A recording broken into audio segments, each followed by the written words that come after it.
लिया है। पहले ईसाई मिशनरी जब इस देश में काम करती थी तो पहले धर्म परिवर्तन करते थे, नाम बदला करते थे। अब वो लोग भी सतर्क और सावधान हो गए, वो लोग अब नाम नहीं बदलते, क्योंकि नाम बदलेंगे तो लोगों की आंख खुल जाएंगी, अरे हमारे इतने भाई कन्वर्ट हो गए, ईसाई बन गए।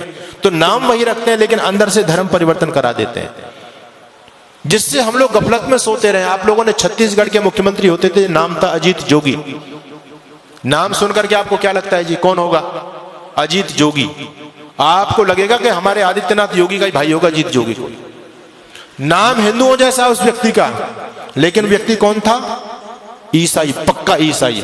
उस व्यक्ति ने सत्ता में रहते रहते लाखों लोगों को कन्वर्ट किया, और जब वो व्यक्ति मर गया तो ईसाई रीति रिवाज के द्वारा उसको दफनाया गया, उसका अंतिम क्रियाकलाप किया गया। मैं आपको बताना चाहता हूं, पंजाब के मुख्यमंत्री होते थे चरणजीत सिंह चन्नी, स्वाफा भी बांधते थे, साफा लगते थे, सरदार जी हैं, लेकिन कौन थे? क्रिश्चियन। यानी हम लोगों को गफलत में रखने के लिए। और मैं कहना चाहता हूं आपसे, एक व्यक्ति है इस देश में जिसको हमारे बहुत सारे भाई बंधु देश का प्रधानमंत्री बनाना चाहते हैं। नाम क्या है जी? राहुल गांधी।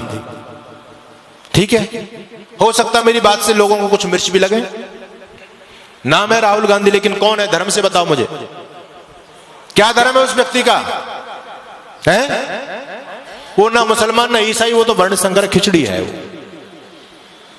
उसके दादा परदादा कभी मुसलमान थे, फिर उसकी मां ईसाई थी, वो हिंदू तो है ही नहीं। लेकिन हैरानी की बात यह कि हिंदू उसको प्रधानमंत्री बनाना चाहते हैं। यानी हम जरा भी नहीं सोचते, जब इस ईसाई इस देश की सत्ता को अपने हाथ में लेगा, वो ईसाइयत को बढ़ावा देगा, हिंदुत्व को बढ़ावा देगा। ये सोचने की बात है। हम अपने स्वार्थ में इतने ज्यादा अंधे हो रहे हैं, आज राजनीतिक स्वार्थों में इतने अंधे हो रहे हैं। कोई अगर राजनीतिक पार्टी देश के लिए अच्छा काम भी करे, हमको उसका विरोध जरूर करना है। अभी इस देश की केंद्र सरकार ने एक योजना निकाली, अग्निवीर की योजना निकाली। लोगों के पेट में दर्द हो रहा है, राजनीतिक लोगों के पेट में दर्द हो रहा है, आने वाले भविष्य को नहीं देख पा रहे। मैं आपको आगाह करना चाहता हूं, इस देश में भयंकर गृह युद्ध होने वाला है, टल नहीं सकता, अवश्य में भावी है, रुकेगा नहीं वो। और उसकी उन लोगों ने तैयारी कर रखी है पूरी तरह से। उनका छोटा छोटा बच्चा बम चलाने में, पत्थर फेंकने में, तलवारबाजी में, चैनबाजी में एक्सपर्ट है। उनकी लड़कियां भी एक्सपर्ट हैं। आपके बच्चे क्या जानते हैं? एक ही बच्चा है आपके पास में, उनके 17 वो तो कहते हैं 2-4 मर भी गए, फिर भी हमारे पास 11-15 तो फिर भी बचते हैं। कोई हमको चिंता वाली बात नहीं। उनका बच्चा बच्चा एक्सपर्ट है। हमारे आदरणीय जो बुद्धिमान राजनेता लोग हैं, उन्होंने सोचा कि हम भी अपने बच्चों को कम से कम ये जो है आत्मरक्षा का चीज तो सिखाई दे। जब देश के हालात बदलेंगे तो कम से कम स्वयं की रक्षा कर पाएंगे, अपनी बहन बेटी अपने बच्चों की रक्षा तो कर सकते हैं वो लोग। इसके लिए अग्निवीर योजना चलाई गई कि हर एक बच्चे को सैनिक शिक्षा दी जाए। अच्छी योजना है, इसका विरोध नहीं करना चाहिए, इसका सम्मान करना चाहिए। हर बच्चे को ये सैनिक शिक्षा मिले, क्योंकि आने वाला समय बहुत भयंकर है। आपके घर में लाठी तक नहीं है, आपका बच्चा कुछ जानता ही नहीं है, आप कैसे उन विधर्मी लोगों से टकराओगे?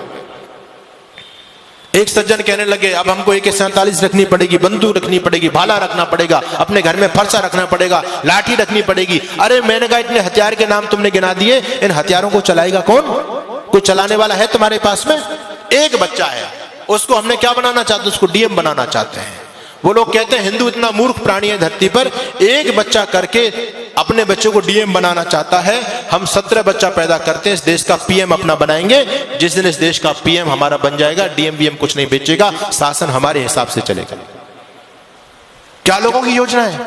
हमसे ज्यादा सोच रहे हैं वो लोग। आप एक बच्चा करके उसको सरकारी नौकर बनाना चाहते हैं, और वो 10 बच्चा पैदा करके सरकारी अपना बनाना चाहते हैं। बताओ किसकी योजना में ज्यादा दम है?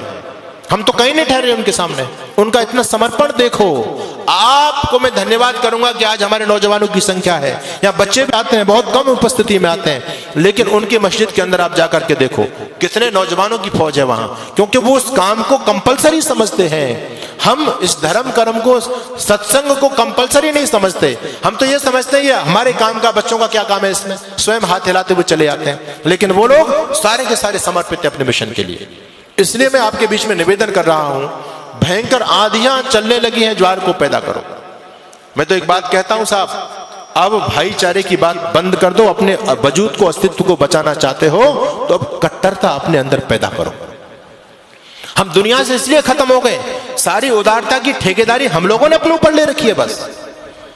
तुम भाई भाई चिल्लाते रहे, वो तुमको चारा बना करके चाट गए। बड़ी हैरानी की बात है, आज भी लोगों की आंखें नहीं खुल रही हैं। ये राजनीतिक दल आपस में हम लोगों को लड़ा करके, ये तो नालायक लोग हैं, अपना उल्लू सीधा कर रहे हैं, लेकिन हम भोले भाले भाई आपस में लड़ रहे हैं।